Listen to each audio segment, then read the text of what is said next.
Plaque rupture accounts for up to 75% of all coronary thrombotic events, and averting the evolution of a plaque rupture to the formation of a thrombus during PCI is critical. In this video, we will explore the dynamics of the thrombotic cascade following plaque rupture and assess maintaining the inhibition of platelet activation during PCI as a vital intervention within this cascade. Thrombosis and the events leading up to it form a complex and dynamic process, with platelets playing a pivotal role.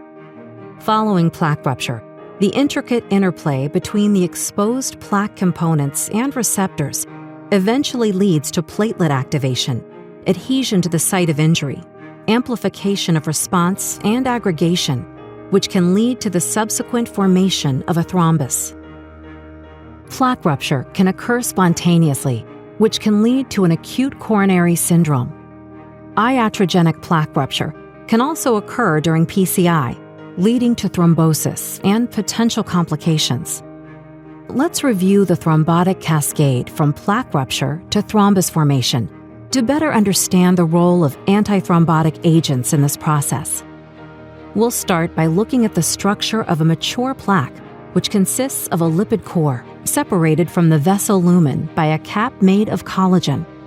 A rupture of this mature plaque exposes the lipid-rich thrombogenic core to the bloodstream. This triggers a cascade. Let's look at the early stages of thrombus formation at the site of the plaque rupture. Both the vascular injury and the components exposed by this blood vessel wall damage can activate platelets. Active tissue factors are expressed by smooth muscle and adventitial cells. The interactions of platelet surface receptors with collagen and von Willebrand factor contribute to the coagulation cascade and platelet activation and adhesion. During the process, platelets undergo a subsequent morphological change that facilitates their adhesion to the plaque rupture site.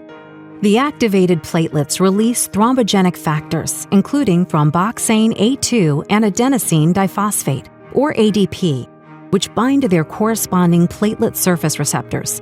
This process further promotes platelet recruitment and activation. Thrombin not only amplifies the activation process, it plays various crucial roles throughout the complex process of thrombus formation and the thrombotic cascade. Thrombin is generated as a result of events triggered by the exposure of tissue factors, and later in a chain reaction of events, it converts circulating fibrinogen to fibrin, and then binds to fibrin to be incorporated into the growing clot. This diagram shows how platelet activation and the coagulation cascade work together toward hemostasis, but it also shows how both can contribute to a growing thrombus.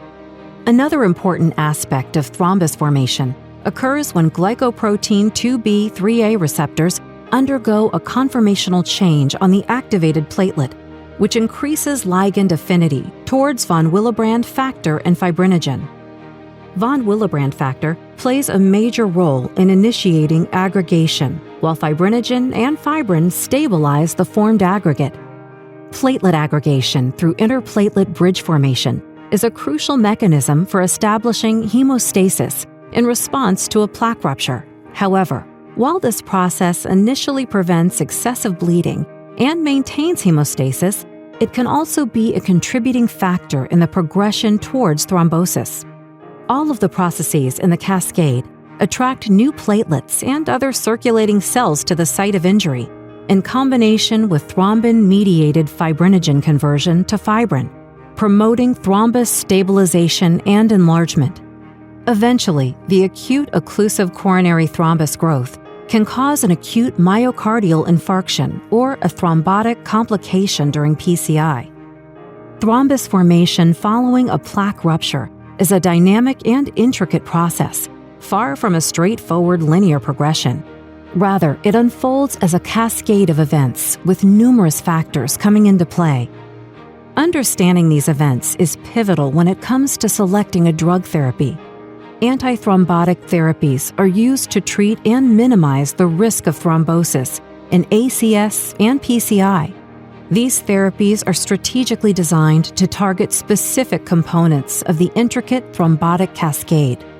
The diagram shown here is for illustrative purposes only and is not intended for comparison of clinical outcomes. Aspirin irreversibly inhibits COX-1, thus preventing the production of TXA2. P2Y12 inhibitors work by binding to the P2Y12 receptor on platelets and inhibiting ADP signaling. Blocking these receptors prevents further platelet activation, amplification, and aggregation. Agents in this class can reversibly or irreversibly inhibit the P2Y12 receptor. Antithrombin agents selectively target thrombin-induced platelet activation, which is the most potent pathway in platelet activation. Lastly, glycoprotein 2B3A receptors are abundant on the platelet surface. Glycoprotein 2B3A inhibitors target the step that leads to platelet aggregation and thrombosis by preventing the formation of interplatelet bridges and aggregates.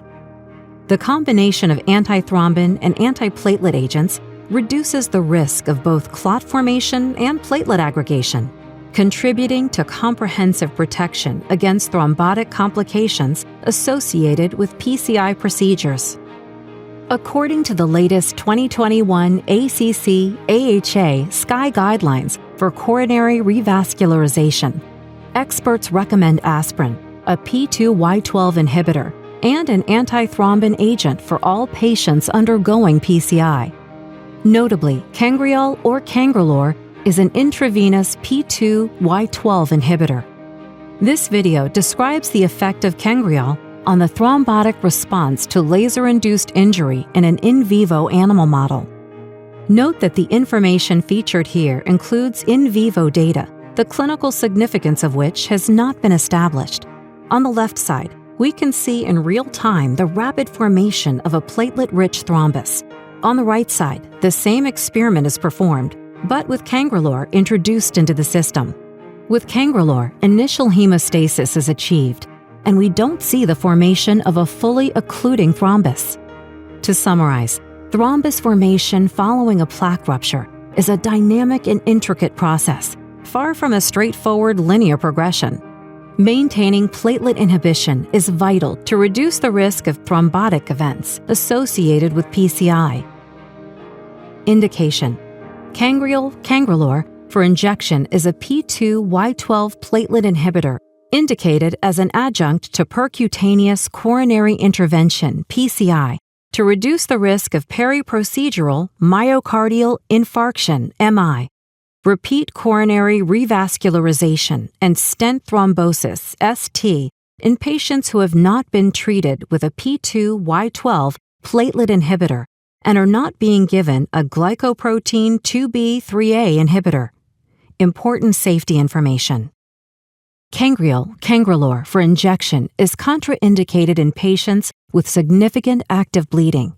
KENGREAL is contraindicated in patients with known hypersensitivity, e.g. anaphylaxis, to cangrelor or any component of the product. Drugs that inhibit platelet P2Y12 function, including KENGREAL, increase the risk of bleeding. In Champion Phoenix, bleeding events of all severities were more common with KENGREAL than with clopidogrel. Bleeding complications with KENGREAL were consistent across a variety of clinically important subgroups. Once KENGREAL is discontinued, there is no antiplatelet effect after an hour. The most common adverse reaction is bleeding. Please see full prescribing information on cangrel.com.